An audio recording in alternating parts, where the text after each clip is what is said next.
Check out this interview from 1984 with a KGB defector who describes how to destroy America from within through psychological warfare or PSYOP plans. Essentially outlines every step. Let me know in the comments how much of this do you think is actually coming to reality? If nothing else, you'll find it interesting. The Soviets used the phrase ideological subversion. What do they mean by it? Ideological subversion is the slow process which we call either ideological subversion or active measures, активные мероприятия in the language of the KGB, or psychological warfare. What it basically means is to change the perception of reality of every American to such an extent that despite of the abundance of information, no one is able to come to sensible conclusions in the interests of defending themselves, their families, their community, and their country. It's a great brainwashing process which goes very slow, and it's divided in four basic stages. The first one being demoralization. It takes from 15 to 20 years to demoralize a nation. Why that many years? Because this is the minimum number of years which requires to educate one generation of students in the country of your enemy, exposed to the ideology of the enemy. In other words, Marxism-Leninism ideology is being pumped into the soft heads of at least 3 generations of American students without being challenged or counterbalanced by the basic values of Americanism, American patriotism. The demoralization process in the United States is basically completed already. For the last 25 years, actually it's overfulfilled, because demoralization now reaches such areas where previously not even Comrade Andropov and all his experts would even dream of such a tremendous success. Most of it is done by Americans to Americans, thanks to lack of moral standards. As I mentioned before, exposure to true information does not matter anymore. A person who was demoralized is unable to assess true information. The facts tell nothing to him.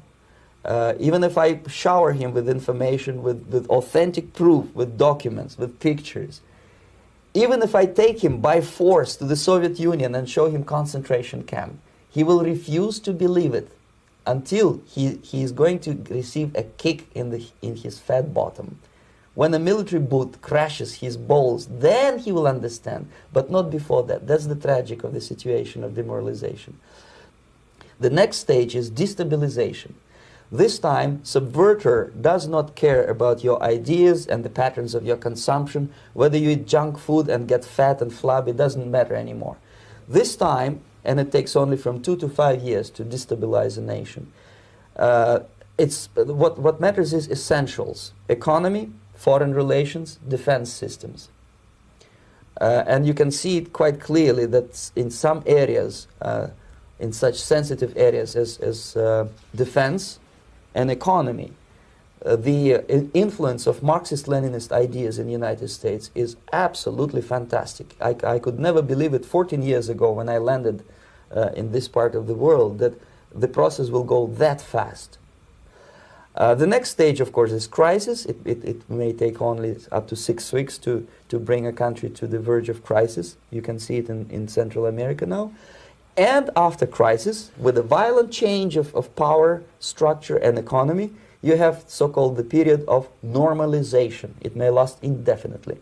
Normalization is a cynical expression borrowed from Soviet propaganda. When the Soviet tanks moved into Czechoslovakia in '68, Comrade Brezhnev said, "Now the situation in brotherly Czechoslovakia is normalized."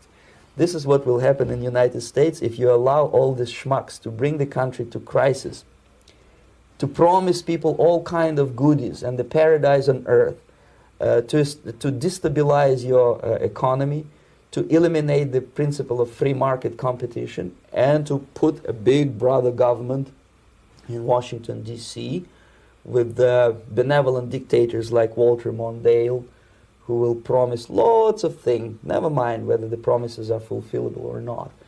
Your leftists in the United States, all these professors and all these beautiful civil rights defenders, they are instrumental in the process of the subversion only to destabilize the nation. When their job is completed, they are not needed anymore. They know too much.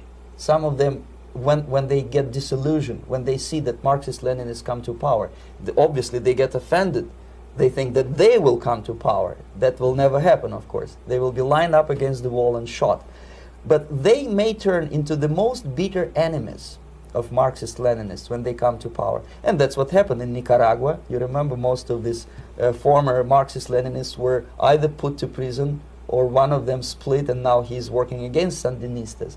It happened in Grenada when Maurice Bishop was already a Marxist. He was executed by a new Marxist who was more Marxist than this Marxist. Same happened in Afghanistan when first there was Taraki, he was killed by Amin, then Amin was killed by Babrak Karmal with the help of KGB.